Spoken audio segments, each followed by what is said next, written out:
Sabihin ko na, Lusyutan, I will give you 10 days.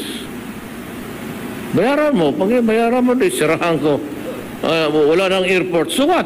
Binayaran na ngayong araw ng Philippine Airlines ang 6 na bilyong pisong utang nito sa gobyerno na air navigational charges. Ipinag-utos ni Pangulong Duterte ang pag-aresto sa may-ari ng Mighty Corporation dahil umano sa economic sabotage. IT corporations offer of 25 billion to settle its tax liabilities. Pinagbabayad ang gobyerno ng Pilipinas ng bilyong-bilyong piso dahil sa lugi ng mga water concessionaire. Sa ruling nitong Nobyembre, pinagbabayad ang Philippine government ng 7.39 billion pesos sa Manila Water dahil sa pagkalugi ng Manila Water mula June 1, 2015 hanggang November 22, 2019.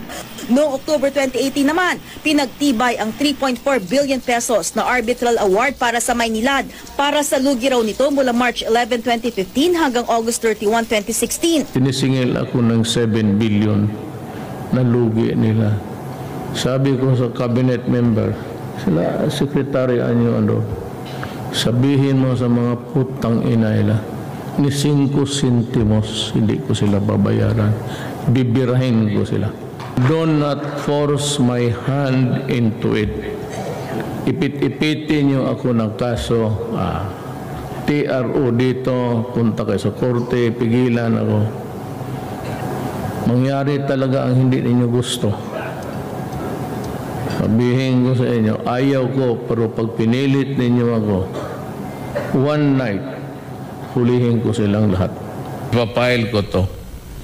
Economic sabotage, and I will arrest them. Sign it. If you don't, then there is no water. I will order the military to take over.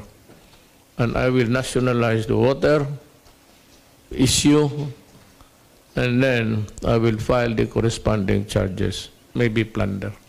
Hindi na raw hahabulin ng Manila Water at ng Maynilad sa gobyerno ang bilyon-bilyong pisong danyos na ini-award sa kanila ng Permanent Court of Arbitration sa Singapore.